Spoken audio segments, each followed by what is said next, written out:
तो स्वागत है आप सभी का संविदा यूट्यूब चैनल पर। दोस्तों, जैसा कि आप सभी लोग जानते हैं कि यूपी लेखपाल की तैयारी को लेकर के लगातार कई सारे मित्र कमेंट कर रहे थे कि सर कंप्यूटर सीरीज को कंटिन्यू किया जाए।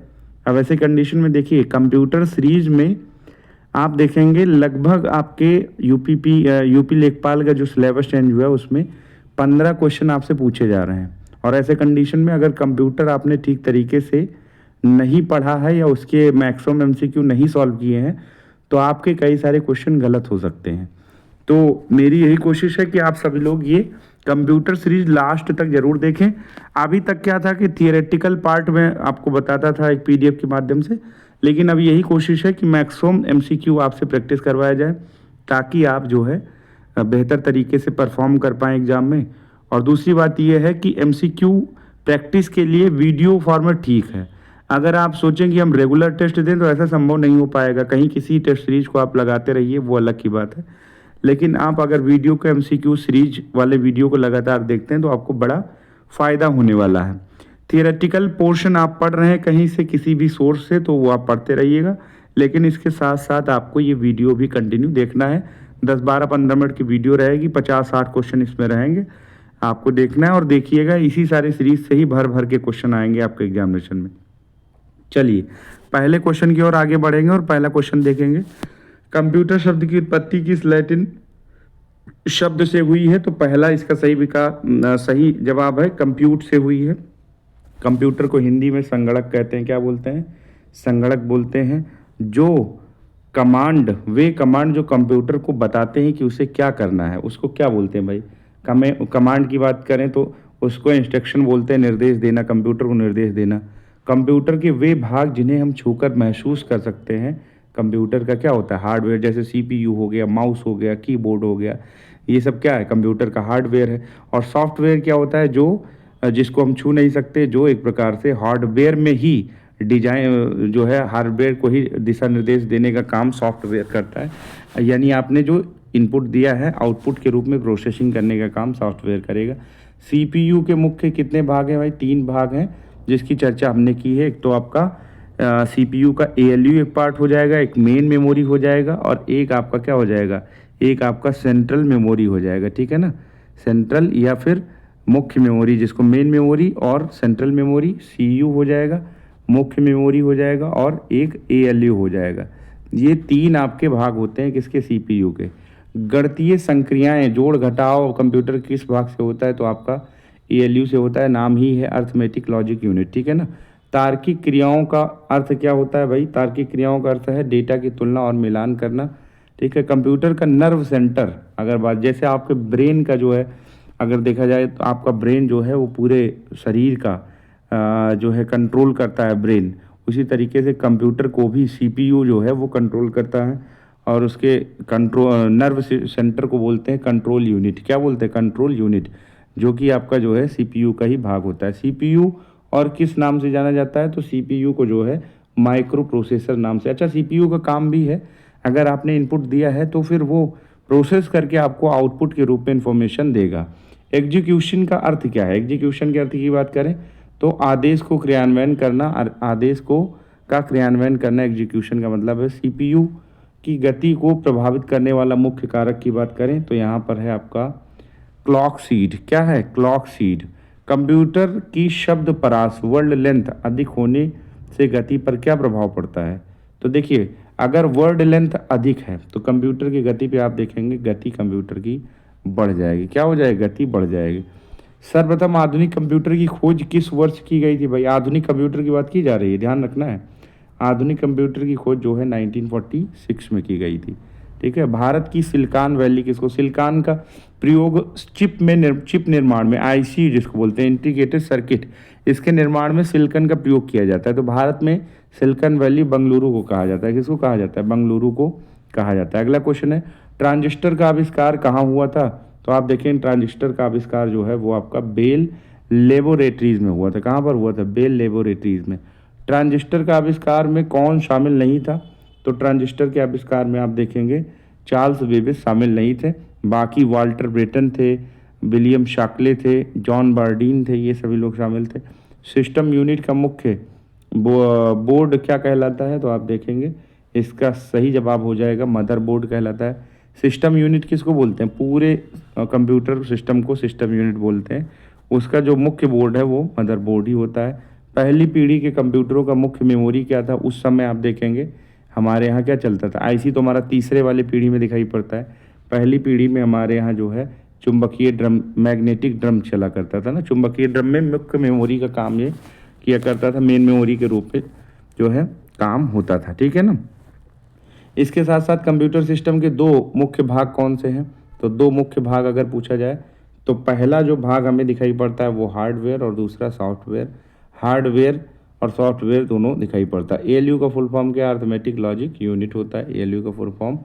वैक्यूम ट्यूब का प्रयोग जो है किस पीढ़ी के कंप्यूटर में हुआ था, तो यहाँ पर 21 आपका हो जाएगा। प्रथम पीढ़ी के कंप्यूटर में वैक्यूम ट्यूब का प्रयोग होता है। द्वितीय पीढ़ी के कंप्यूटर में वैक्यूम ट्यूब की जगह किसका प्रयोग हुआ है, तो यहाँ पर आपका सही जवाब हो जाएगा, सही जवाब हो जाएगा ट्रांजिस्टर। क्या हो जाएगा, ट्रांजिस्टर। द्वितीय पीढ़ी के कंप्यूटर में वैक्यूम ट्यूब की जगह जो है ट्रांजिस्टर का इस्तेमाल हुआ। तो प्रथम पीढ़ी में जब आपसे पूछे कि प्रथम पीढ़ी के कंप्यूटर में किसका यूज हुआ है, तो वैक्यूम ट्यूब का। द्वितीय पीढ़ी के कंप्यूटर में पूछे तो ट्रांजिस्टर का।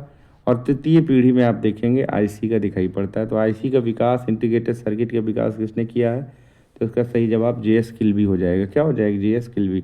चतुर्थ पीढ़ी कंप्यूटर की मुख्य विशेषता क्या थी, तो यहाँ पर सही हो जाएगा आपका भाई वीएलएसआई और माइक्रो प्रोसेसर का यूज जो है वो चतुर्थ पीढ़ी के कंप्यूटर की मुख्य विशेषता दिखाई पड़ती है। फिर उसके बाद में आप देखेंगे 25 नंबर का क्वेश्चन है, पाँचवीं पीढ़ी जो अभी वर्तमान में चल रहा है। जैसे हम लोग जो कंप्यूटर और माइक्रो प्रोसेसर का जो भी यूज़ करते हैं, जो पीसी वगैरह का यूज़ करते हैं, पर्सनल कंप्यूटर वगैरह का, वो पाँचवीं पीढ़ी का कंप्यूटर जिसमें एआई भी शामिल होता है, ठीक है ना। तो आप देखेंगे 25 में आर्टिफिशियल इंटेलिजेंस का यूज इसमें हो रहा है। फिर उसके बाद में आप देखें माइक्रो प्रोसेसर का आविष्कार किस पीढ़ी में हुआ, तो उसका सही जवाब क्या हो जाएगा, इसका सही जवाब आपका हो जाएगा, इसका सही जवाब आपका हो जाएगा चतुर्थ पीढ़ी में जो है हमें दिखाई पड़ेगा। किसमें, चतुर्थ पीढ़ी में माइक्रो प्रोसेसर का आविष्कार दिखाई पड़ता है, ठीक है ना। आईसी का तृतीय में।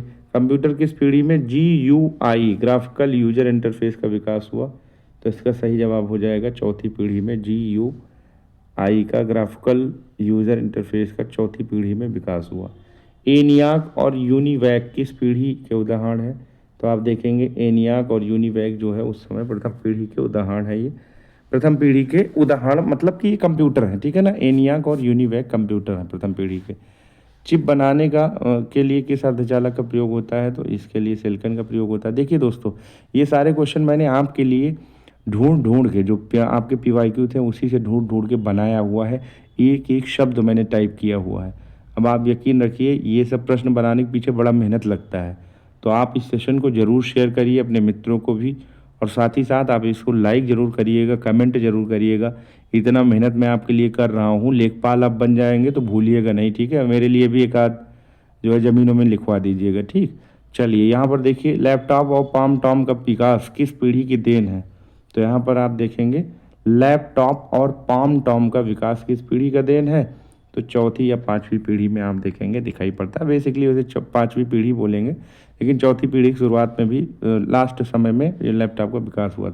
भौतिक मात्राओं यानी तापमान दाब को मापने वाले कंप्यूटर को क्या कहते हैं, तो यहाँ पर देखेंगे ऐसे कंप्यूटर को जो है एनालॉग कंप्यूटर कहते हैं। अभी जो हम लोग यूज़ कर रहे हैं जो कंप्यूटर, जैसे मान लीजिए मोबाइल फ़ोन हो गया या फिर लैपटॉप हो गया, तो वो डिजिटल है। लेकिन अभी इसका सही आंसर क्या होगा, इसका सही आंसर आपका एनालॉग होगा, ठीक है ना। क्या होगा, एनालॉग। डिजिटल कंप्यूटर किस पद्धति पर कार्य करता है, तो डिजिटल आपका वही बाइनरी वाले पद्धति पर काम करेगा। किस पे काम करेगा, बाइनरी यानी 0 से 1 तक काम करेगा। पेट्रोल पंप पर लगा गणना यंत्र किस प्रकार कंप्यूटर है, तो यहाँ पर हाइब्रिड है, यानी डिजिटल भी है इसमें डिजिटल के साथ साथ में आपका कौन सा है, एनालॉग भी है। तो डिजिटल भी और एनालॉग भी है, ठीक है ना। चलिए व्यक्तिगत उपयोग के लिए सबसे सामान्य कंप्यूटर की बात करें तो यहाँ पर आपको दिखाई पड़ेगा व्यक्तिगत उपयोग के लिए तो माइक्रो आपका कंप्यूटर या पीसी जिसको बोलते हैं, पर्सनल कंप्यूटर भी बोल देते हैं, ठीक है ना। जैसे आप लैपटॉप यूज़ करते हैं, फिर टैबलेट यूज़ करते हैं, तो ये माइक्रो कंप्यूटर के जिसको आप पोर्टेबल, जो एक स्थान से दूसरे स्थान पर आसानी से ले जाया सकता है, ठीक है। बैंक संस्थानों, रेलवे बैंक में डेटा स्टोरेज किसका काम किया जाता है, किसका उपयोग होता है, तो यहाँ पर आप देखेंगे मेन फ्रेम कंप्यूटर का बड़े बैंक में डेटा स्टोरेज के रूप में मेन फ्रेम कंप्यूटर का यूज़ किया जाता है। विश्व का सबसे तेज कंप्यूटर वर्ग कौन सा है? तो यहाँ पर देखेंगे सुपर कंप्यूटर दिखाई पड़ता है। भारत का पहला सुपर कंप्यूटर आप जानते ही होंगे कौन सा है? परम 8000 भारत का पहला सुपर कंप्यूटर। जब भारत का पहला कंप्यूटर पूछे तो सिद्धार्थ बताना, लेकिन भारत का पहला सुपर जब कंप्यूटर पूछे तो आपको परम 8000 बताना है। वैज्ञानिक अनुसंधान और मौसम पूर्वानुमान के लिए कौन सा कंप्यूटर यूज़ किया जाता है? तो उस समय तो जाहिर सी बात है भाई, सबसे तेज काम होना चाहिए, सुपर कंप्यूटर यूज़ किया जाएगा। वो कंप्यूटर जो आकार में बहुत छोटे होते हैं, जिन्हें गोद में लेकर के कहीं भी जाया जा सकता है, तो ऐसे कंप्यूटर को क्या बोलेंगे? ऐसे कंप्यूटर को बोलेंगे आपका लैपटॉप। क्या बोलेंगे? लैपटॉप बोलेंगे। गणना की गति के मामले में सबसे धीमा कंप्यूटर कौन सा है? तो आप देखेंगे गणना की गति के मामले में सबसे धीमा कंप्यूटर आपको दिखाई पड़ेगा माइक्रो। क्या दिखाई पड़ेगा? माइक्रो। अब अगले क्वेश्चन की ओर बढ़ते हैं। अगला क्वेश्चन हमें दिखाई पड़ता है आपका 41 क्वेश्चन, ठीक है ना। 41 क्वेश्चन की ओर बढ़े आगे। तो कीबोर्ड किस प्रकार का डिवाइस है? तो कीबोर्ड जो है वो आपका इनपुट डिवाइस है। क्या है? चूँकि कीबोर्ड पे आप किसी चीज़ को टाइप करते हैं तो इनपुट देने का काम कीबोर्ड से ही करते हैं, जाहिर सी बात है आपका। माउस का आविष्कार किसने किया है भाई? माउस का आविष्कार जो है किसने किया है? डगलस एंजल बार्ट ने किया है। किसने किया? डगलस एंजल बार्ट ने। प्रिंटर द्वारा कागज़ प्राप्त कॉपी क्या कहलाता है? तो प्रिंटर द्वारा जो कागज़ प्राप्त कॉपी है वो हार्ड कॉपी कहलाता है। मॉनिटर को किस नाम से जाना जाता है? तो मॉनिटर को आप देखेंगे वीडीयू नाम से जाना जाता है। किस नाम से? वीडीयू। गेम खेलने के लिए सबसे उपयुक्त डिवाइस कौन सा है? तो आप देखेंगे गेम खेलने के लिए सबसे उपयुक्त डिवाइस आपका जॉयस्टिक है। क्या है? जॉयस्टिक है। फिर उसके बाद में आप देखेंगे किसी फ़ोटो को डिजिटल रूप में कंप्यूटर में डालने के लिए क्या चाहिए?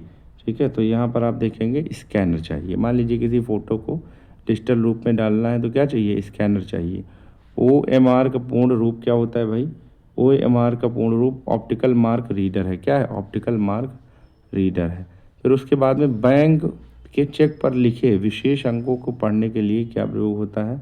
तो यहाँ पर हो जाएगा MICR। क्या होता है? MICR। ठीक है। और यहाँ पर OMR जो, जैसे मान लीजिए आप कंपटीशन देने जाते हैं तो वहाँ OMR का गोला भरते हैं तो उसको ऑप्टिकल मार्क रीडर भी बोलते हैं। बार कोड रीडर BCR का उपयोग अक्सर कहाँ किया जाता है? तो आप देखेंगे अक्सर कहाँ किया जाता है? शॉपिंग मॉल और रिटेल में किया जाता है। अब कोई सामान होता है तो बार कोड रीड कर लिया जाता है, ठीक है ना। एक आपके हाथ में जो है जो जो बिल उल बनाता है उसके हाथ में बार कोड रीडर लगा रहता है शॉपिंग मॉल में, तो किसी भी सामान को लेते हो तुरंत वो बार कोड रीड कर लेता है, ठीक है ना। फिर उसके बाद में प्लॉटर का उपयोग किसके लिए किया जाता है? तो प्लॉटर का यूज जो है वो आपका किया जाता है बड़े नक्शे और चित्र प्रिंट करने के लिए, ठीक है। कंप्यूटर की मुख्य मेमोरी किसे कहते हैं? तो यहाँ पर हो जाएगा रैम को कहते हैं कंप्यूटर की मुख्य मेमोरी। अगला क्वेश्चन है आपका रैम जो है उसका पूर्ण नाम क्या है? देखिए कंप्यूटर की जो मुख्य मेमोरी है वो क्या है? रैम है। क्या है? रैम है। और रैम की बात करें तो रैम का पूर्ण नाम क्या है? Random access memory. क्या है? Random access memory.